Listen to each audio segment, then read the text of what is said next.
Hello and welcome to the Barcast. I'm your host, Nick Barr, coming to you on a windy Monday morning here in New York. And we're carrying on with the 8. Today we'll talk about the sexual 8, whose keyword is possessiveness. So Naranjo begins. A sexual 8 has a tendency towards social detachment. This person is rebellious, even more so than other 8s. They're also more provocative, flaunting, proclaiming that their values are different from the norm. This occurs with all 8s, but in the sexual subtype, this tendency becomes a clear detachment from intellect. And I want to just touch on that word intellect. I don't think that they're necessarily anti-intellectual in the sense of not capable of or not interested in the workings of the mind, right? The 8 does border the thinking triad. So we're not talking about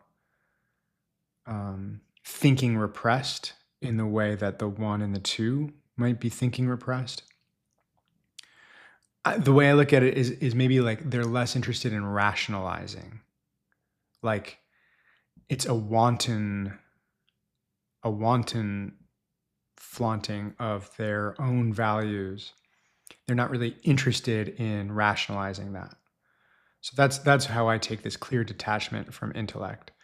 We talked in another video about the 8's amorality. Like the 8 is an amoral type. They do what they want. And they feel like what they do is correct because they want to do it, because they do it. So very different from the 9 and the 1, the other numbers in the doing triad. 8's feel justified in doing because they want to do it. So that's where I take the detachment from intellect. Whereas the 1 on the opposite of this side of the spectrum will be very,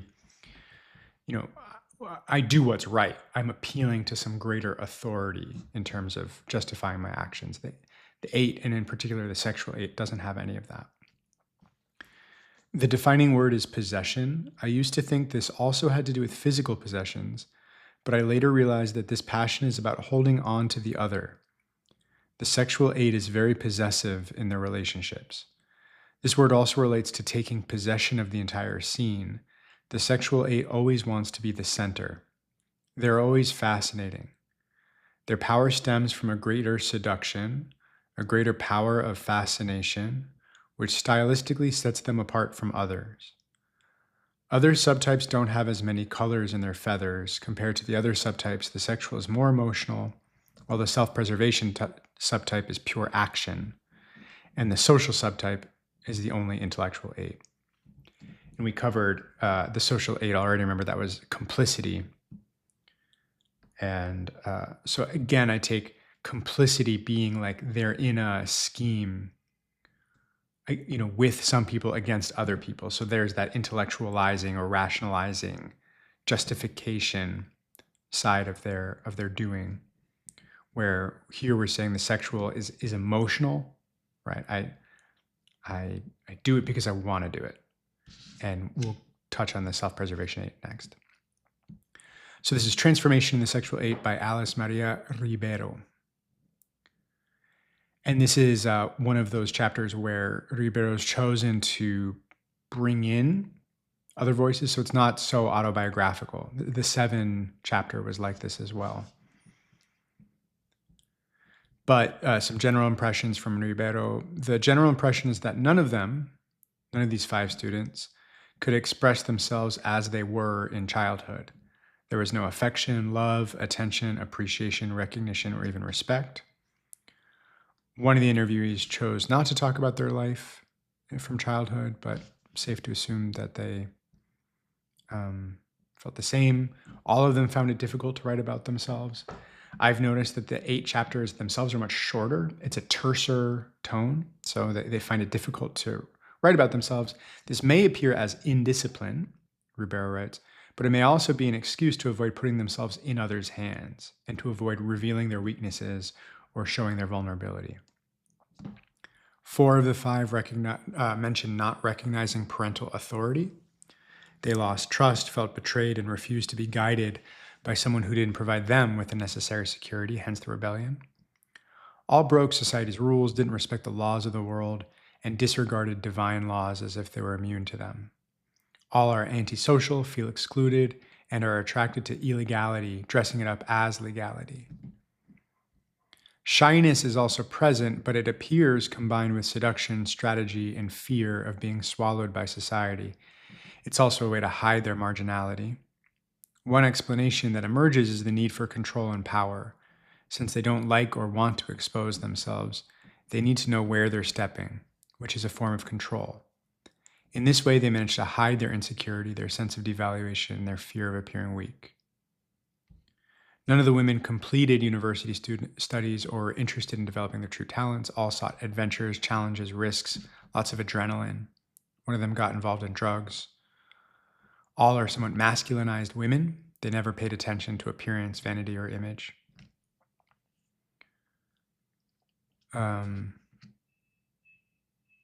They're very generous when they believe the other person deserves help. Otherwise, they ignore them as a form of punishment.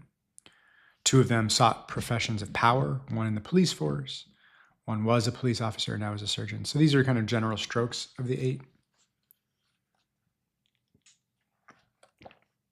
And again, you can hear this kind of like brusque quality. No other chapter has sort of done like this impersonal categorization. And so we talked last time about some of the differences between the 4 and the 8.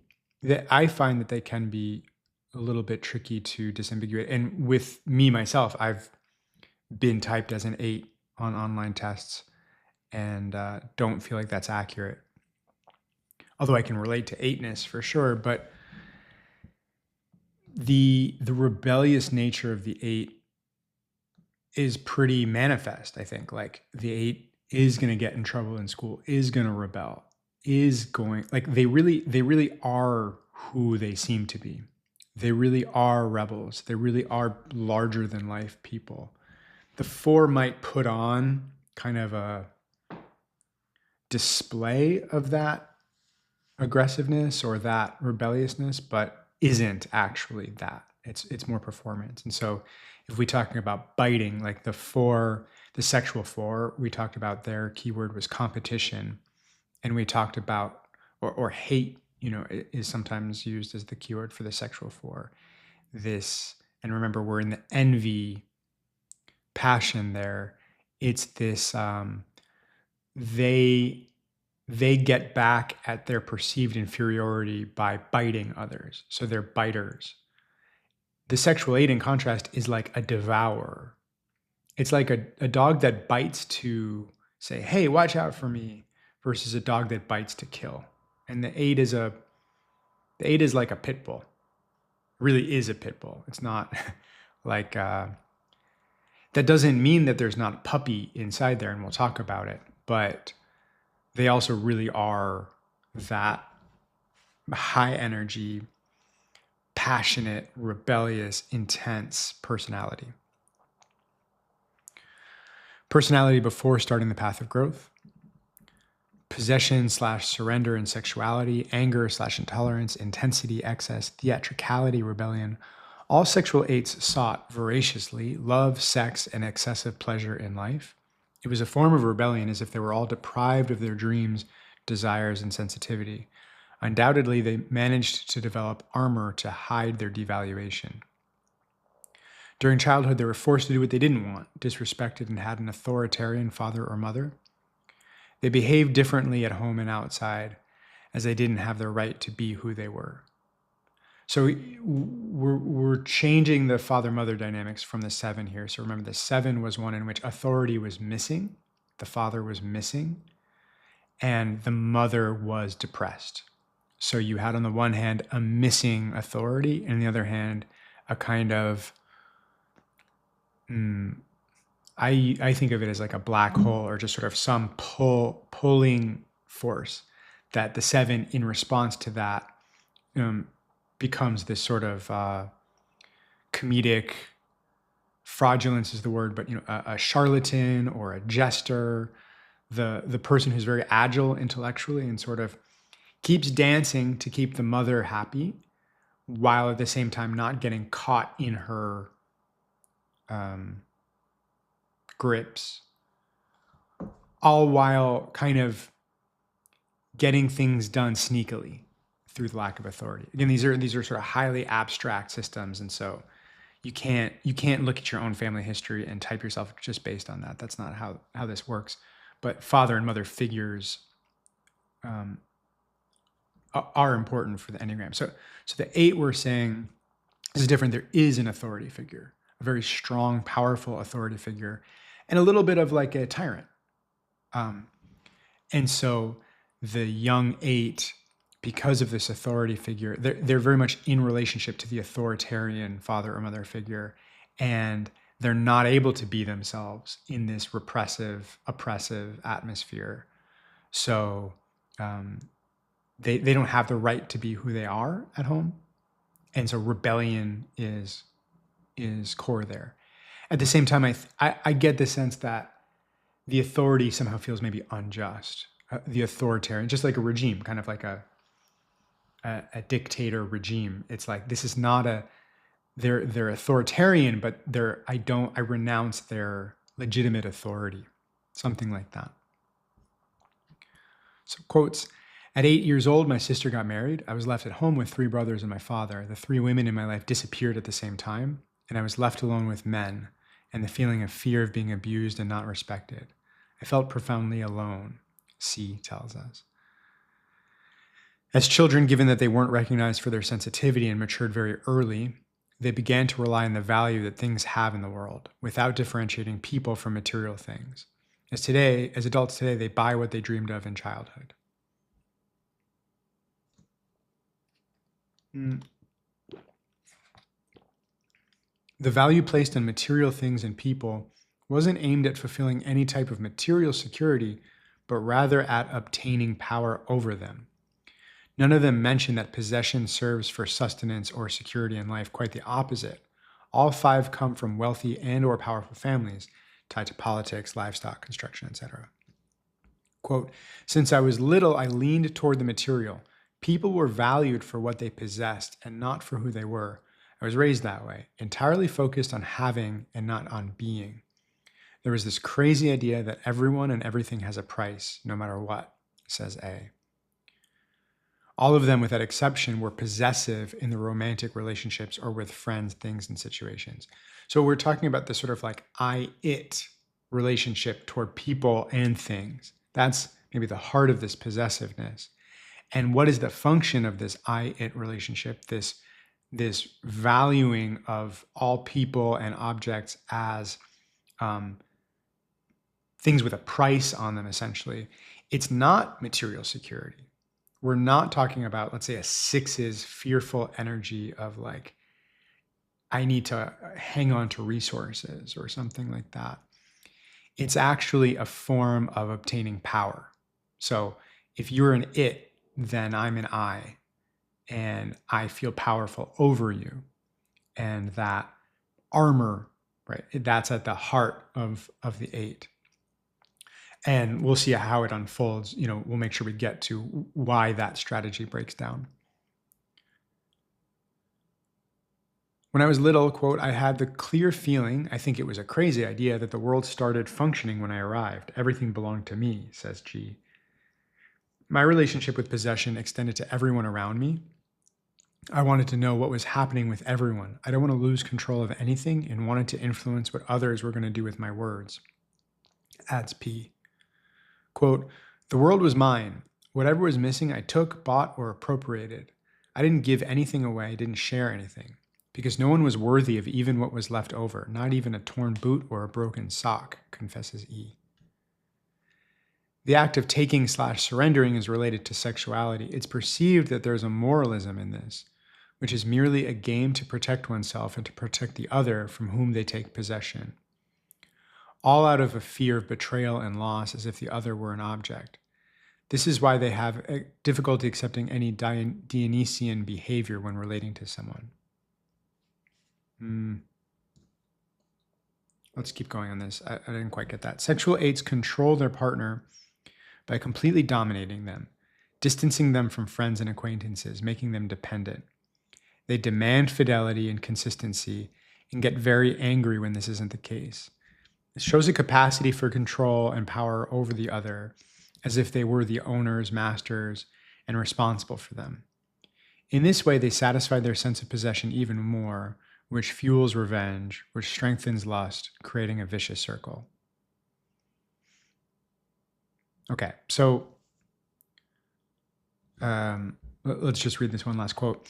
I felt very powerful and very much the owner of everything. This is where possession comes in. In wanting, I felt like I owned the desired object, especially the partner who had no right to a life before me. I had to be the center, the focus. I wanted everything from the other, but I didn't give anything. In the sexual relationship, this was very clear. I made the other surrender to my pleasure, but I didn't want to surrender. It seemed as if my soul would escape, and I was afraid of losing it, C tells us. So,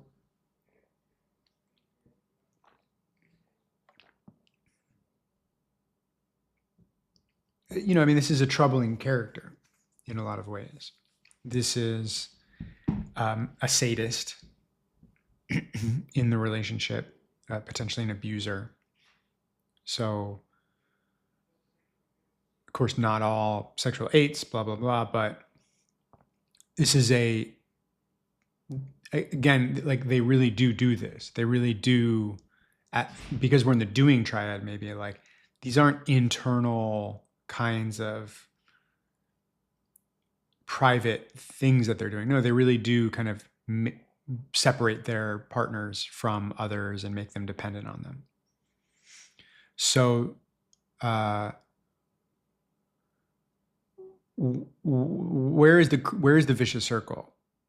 Let's talk about that.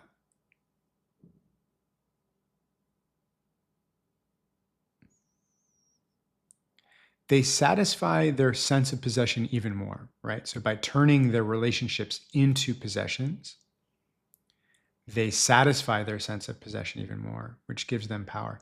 And this says, which fuels revenge. The way I see it is the 8, go back to the childhood stuff, the 8 felt like they weren't able to be vulnerable. They weren't able to be children in their childhood. So, and they didn't have power. They were in an authoritarian regime in their own family. So then they get revenge by accumulating possessions, including relationships, and turning close relationships into possessions, which only fuels their revenge because it's again a place where they can't surrender, again a place where they can't be soft and squishy and vulnerable. So there's simultaneously with them taking possession, they're robbing themselves of the kind of I-thou relationship, precisely where they could maybe get that healing through vulnerability. So they feel even more alone, which fuels revenge, which then strengthens lust, creating a vicious circle. So it's like a devouring fire energy there. All through a sense of, I would say, loneliness to me seems like it would be present for the 8, although I wouldn't think they would call it loneliness, but they would sort of say like,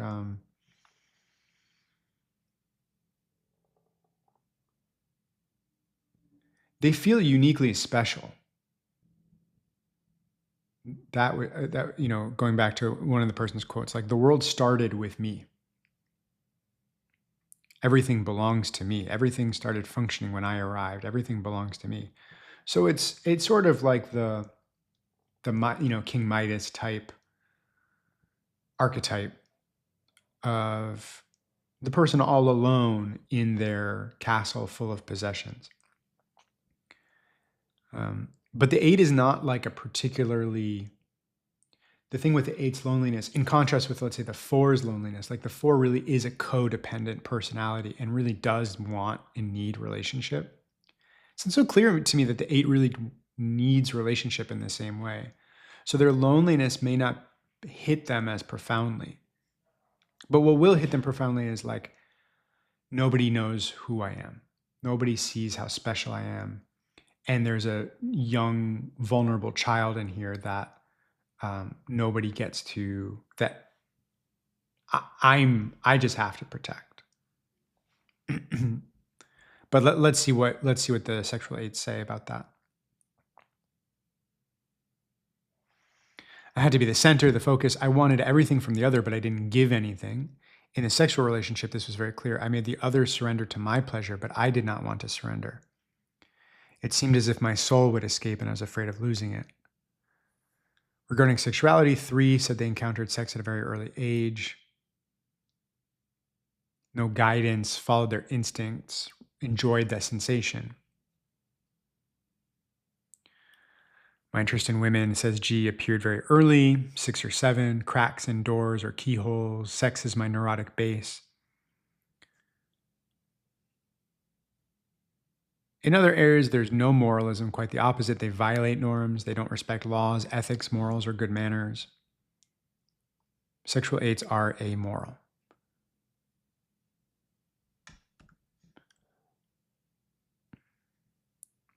They're deeply angry, intolerant of weakness, dependence, and people who are slow or foolish.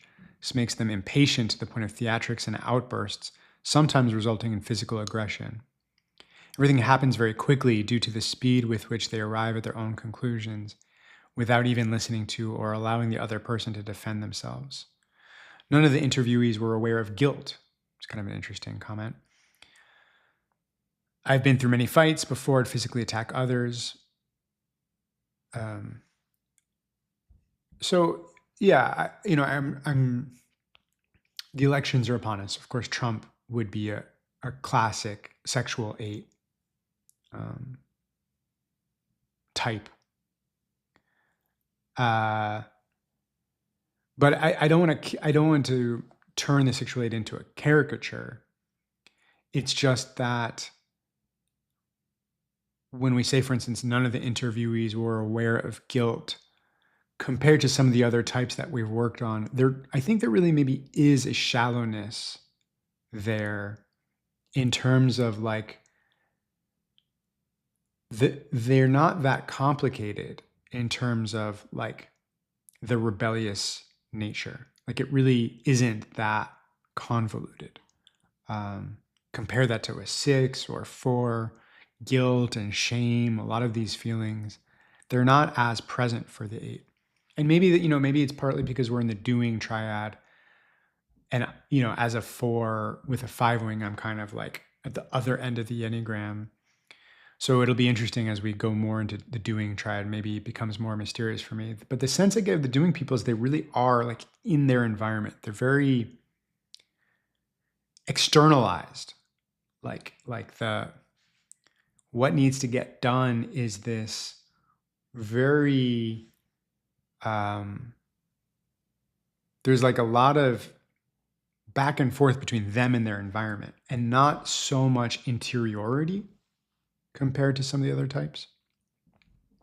So we'll hold that. Like, of course, there's interiority for every type, and we'll talk about the vulnerability, I'm sure, as we get into the sexual 8 more.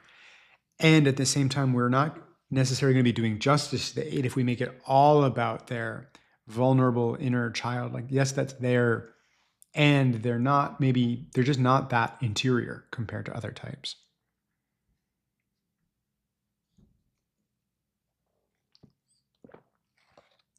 Self-exclusion is very strong in 3 of the 5 participants. It's a state that consists of feeling that they belong to no one and nothing. They're all sent to schools far from their families, further creating a sense of abandonment, rejection, loneliness. There's that loneliness. Further strengthens their marginality, which ultimately is their way of feeling included. So these are outsiders, outcasts, rebels. The only way that they feel included is by naming their own exclusion.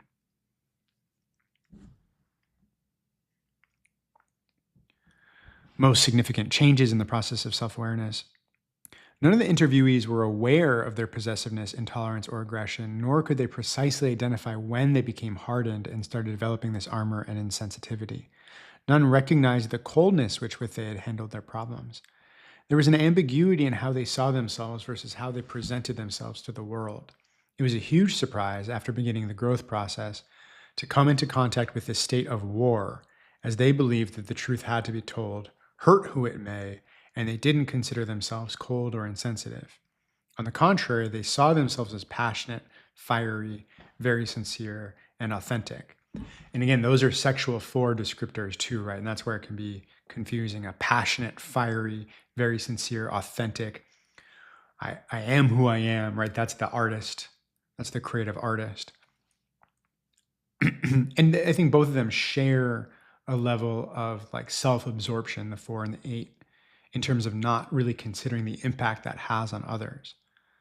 And so, in the case of 8, quote, cold me, how can fire be cold? I wasn't aware of my hardness. I am cold, I'm insensitive, that's why I'm a surgeon. It's hard to admit. During the process, they became aware of revenge as a response to anything that didn't go according to their will. 3 of them were surprised when they realized this feeling, and they're now observing how they react when opposed. Quote, I didn't know that I was vengeful. I didn't realize that what I returned to others was a form of revenge. Knowing this was a huge surprise. I always considered myself very good, and I still can't perceive all the moments when I take revenge, says A. Quote, I didn't know what revenge was. I thought that word wasn't part of my life, adds C. So again, revenge and competition and hate, right? These are the keywords of the 4. It's not so cut and dry. As I'm reading this, part of it is I think like the 8, I think, over-identifies with their, let's say, like rebel persona, not with a vulnerable child, but they over-represent with the strong, independent, individualistic, passionate, fiery type. And deep, deep, deep inside is like this little child. Maybe one way of putting it is like the 4 over-identifies with the little child, the abandoned child, and bites, but like not from, they don't really identify as the biter. Going back to like kind of little dog, big dog energy.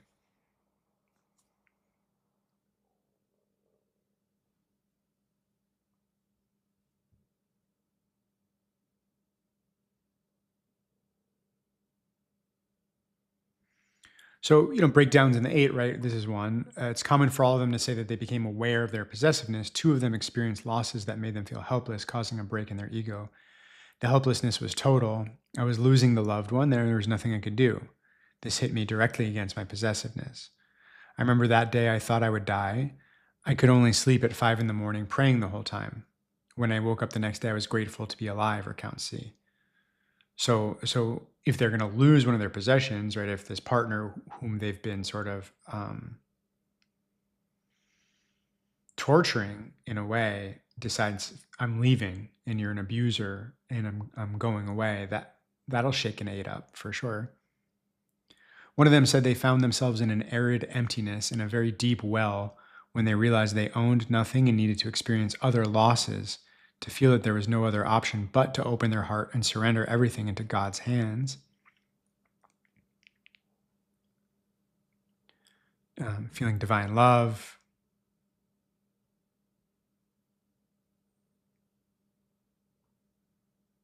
Getting closer to spirituality. Right, so one of the paths for the 8 is ultimately surrendering to a higher power. Right, so they can't surrender to their peers or even in their relationships, but before God, they may start to crumble.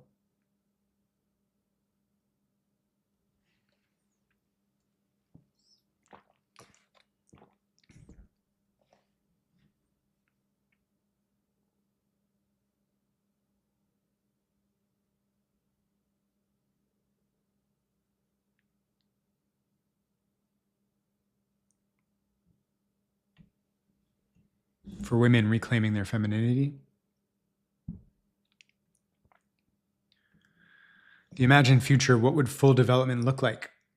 The group emphasized the need for responsibility with oneself and others, highlighted as important to have discipline with daily tasks and professional work, recognizing and honoring their true talents.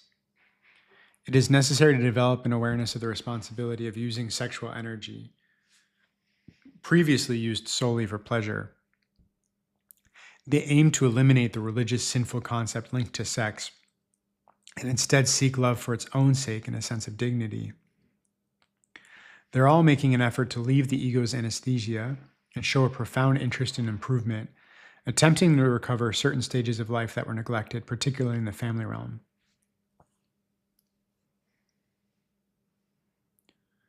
Meditation, slowing down, reducing their pace, right? That possessiveness, that immediate need to redress the situation or get what they want, creating more space there has been important. And then finally, they noted that it will be necessary to find the inner emptiness to be filled by something greater. They seek a reference point within themselves, having a teacher as a bridge, a guide who can help them replace the food of the ego with compassion and love for God, healing the original wound. Because only in this way can they feel included as human beings and beloved children of the Father's heart, so they can reclaim the lost link from childhood, which is the sweetness and spontaneity where innocence resides. And that's the redemptive arc of the 8, which isn't really addressed here so deeply, but it's mentioned at the end there of from lust to innocence, recovering innocence. And that's the end of the sexual 8, possessiveness. So through lack of power and autonomy in their childhood, living under an authoritarian regime, they seek to reclaim power by seeing people and relationships and objects as things to be possessed. They're incredibly voracious in their possessiveness, never feeling they get satisfied and then they want more. But in their possessiveness, particularly around human relationships, 2 things happen. One is the other person does not thrive, and so may leave them, causing them to feel completely bereft. Or they themselves may not be satisfied because what they really want is to surrender, is to be vulnerable. And they simply can't be that way when they're in a possessor, abusive, sadistic relationship with the people around them. The 8 does sometimes kind of come off a little bit psychopathic. And I don't know enough, about any of that to make a comment there. But I guess I would just say that, like, from a few of the sexual 8s that I know and I've heard about, I'm thinking about one person who dated or was in a relationship with a sexual 8, or I imagine an 8, but I imagine a sexual 8. And I think there are people for whom it is deeply wonderful to be in relationship with an 8, to be the possession, to be the beloved one of an 8, right? And so it's not all shackles and slavery here. I think the 8 is probably an incredible caregiver. There are a lot of ways that it can be wonderful to be the possession of someone else. And I think that possessiveness can be deeply romantic and loving and potentially even healing. But without the 8 going through their own work, where there's some reciprocity, where they themselves can show up as innocent in the relationship, show up as vulnerable in the relationship, then I think that's probably trouble. So that's the sexual 8, and we'll wrap up the 8 next time with the social 8, the preservation 8, whose keyword is, what is it? Satisfaction. Okay, see you then.